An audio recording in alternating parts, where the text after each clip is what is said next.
Hello, everyone. Welcome back to my YouTube channel. Now, I have been watching the twists and turns of this town for more years than I can count, and let me tell you, the situation brewing over at Pentonville Prison has me pacing the floor. When I look at what is happening with Jen Sidwell, it feels like we are watching a pot of water just waiting to boil over. As a man who has seen his fair share of troublemakers come and go, I can spot a snake in the grass from a mile away, and Sidwell is as dangerous as they come. It is not just about the crimes he committed on the outside anymore. It is about what he is cooking up right now behind those cold steel bars. It makes you realize that for some folks, a prison sentence is not a punishment at all. It is just a change of office space. Let us talk about Pentonville for a minute. We all know that place is about as corrupt as a $3 bill. It has been that way for a long time. You might remember the dark days when Cyrus Renaud was running the show from the inside, or when poor Drew Kane had to survive that nightmare. The rot in that prison does not just sit at the bottom with the inmates. Oh no, it goes all the way up the ladder. It starts with the guards looking the other way and goes right up to the warden's office. When the folks in charge are willing to line their pockets with dirty money, the whole system falls apart. It is a classic case of the fox guarding the hen house. And into this messy, broken system walks Jen Sidwell, a man who knows exactly how to exploit every single crack in the wall. I strongly believe that Sidwell did not just walk into Pentonville blind. A man like that, a planner, always has a few aces up his sleeve. It is highly likely he had his people, his plants, securely positioned inside that prison long before he ever heard the slam of a cell door. These are not just random thugs. These are loyal followers who have been quietly blending in, waiting for their boss to arrive. They are the ones sweeping the floors, serving the food, and maybe even wearing the guard uniforms. Sidwell planted these seeds a long time ago, and now he is just waiting for the right moment to harvest them. It is a terrifying thought, really. It means he has eyes and ears in every corner of that dreadful place. What really keeps me up at night, though, is how all of this affects Curtis Ashford. Curtis is a good man, a strong man, but being locked up in Pentonville with a target on his back is a whole different ballgame. We heard the news that Curtis might end up being Sidwell's fellow inmate, and that is just a recipe for disaster. Sidwell has already shown his true colors by threatening Jordan Ashford. When a man threatens the people you care about, it changes the rules of the game. Curtis is sitting in there knowing that the man who wants to destroy his life is breathing the same stale air. It is a heavy burden for any man to carry. And my heart just goes out to him. You see, in a place like Pentonville, there is a very strict pecking order. There is a hierarchy of power, and the guys at the very top never have to get their own hands dirty. If Sidwell wants to exact his revenge on Curtis, he is not going to walk up to him in the yard and start a fight. That is not his style. He is going to use those plants we talked about. He will just give a subtle nod, maybe whisper a word to the right person, and suddenly Curtis is surrounded by danger. It could happen in the cafeteria, in the showers, or during a seemingly quiet lockdown.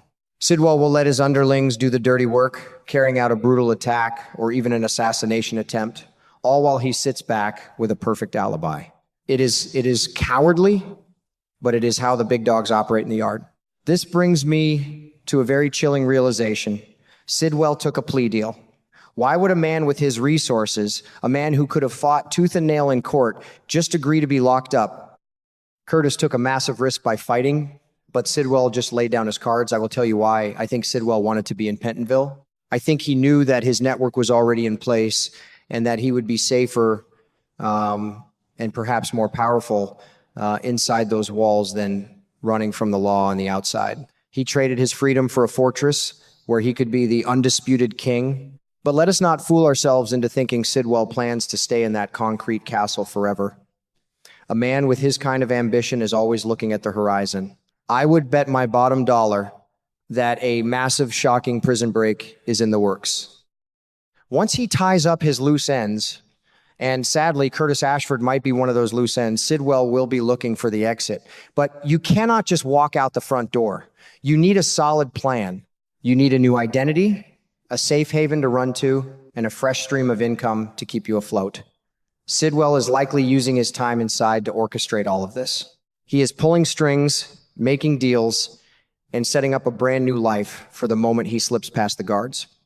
On the flip side, what if he decides to stay a while? Think about it. When Cyrus Renault was locked up, he did not just sit in his cell reading books. He ran a massive criminal enterprise right from the prison telephone. Sidwell lost his assets. The authorities seized his wealth. If he escapes now, he has to start from absolute scratch. But if he stays in Pentonville, he can use his influence to build a brand new illegal empire. He can become the undisputed boss of the prison hierarchy. For a man whose ego is as big as his rap sheet, the feeling of absolute power inside the prison might be exactly what he craves right now. He wants to feel strong, not like a defeated man on the run.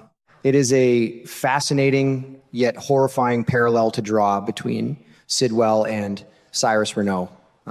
They are birds of a feather, really. Both of them understand that true power does not come from the money in your bank account, but from the fear and loyalty you can command from other men. Cyrus mastered that art, and now Sidwell is walking down the exact same path.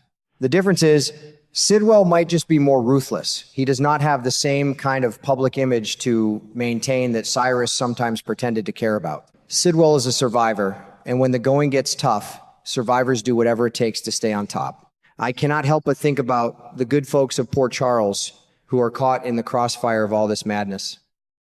You look at Jordan Ashford, a woman who has given so much to protect her community, now having to look over her shoulder because of Sidwell's threats. It makes you angry, does it not? You want to see justice served. You want to see the bad guy get what is coming to him, but the reality of the world is often much more complicated. The law puts Sidwell behind bars, but the law cannot reach into the dark corners of Pentonville to stop him from running his shadow games. It is up to the brave souls inside, like Curtis, to keep their wits about them and survive the storm. Curtis is tough as nails, though. If anyone can navigate the treacherous waters of a corrupt prison, it is him. He has street smarts, he has courage, and most importantly, he has a reason to make it back home. But courage alone is not always enough when the deck is stacked against you. He is going to have to be smarter than Sidwell. He is going to have to figure out who the plants are, who the dirty guards are, and who he can actually trust. It is going to be a game of chess played with real lives on the line. One wrong move, one misplaced ounce of trust, and it is game over. I often wonder what it would take to finally clean up a place like Pentonville. You sweep out one corrupt warden and another one takes his place. You fire a dozen dirty guards and the new recruits fall right into the same bad habits. It is a systemic failure, plain and simple. As long as men like Sidwell have the means to offer a better payday than the state government, there will always be someone willing to look the other way for a handful of cash. It is a sad truth about human nature, and it is playing out right before our eyes in this storyline. As we watch this all unfold, I just hope that the truth comes to light before it is too late. I hope that someone on the outside pieces together the puzzle of Sidwell's inside network. Maybe someone will notice the strange transfers, the missing logs, or the quiet conversations in the visitation room. It only takes one small mistake for a massive conspiracy to come tumbling down. Until then, we are just going to have to hold our breath and pray that Curtis Ashford has a guardian angel looking out for him in that dark, lonely place. Well, that is just my 2 cents on the matter. It is a tangled web they are weaving, and I cannot wait to see how it all unravels. It is stories like this that keep us coming back, reminding us of the resilience of the human spirit, even in the darkest of places. Stay safe, keep your loved ones close, and let us keep our eyes peeled for what happens next.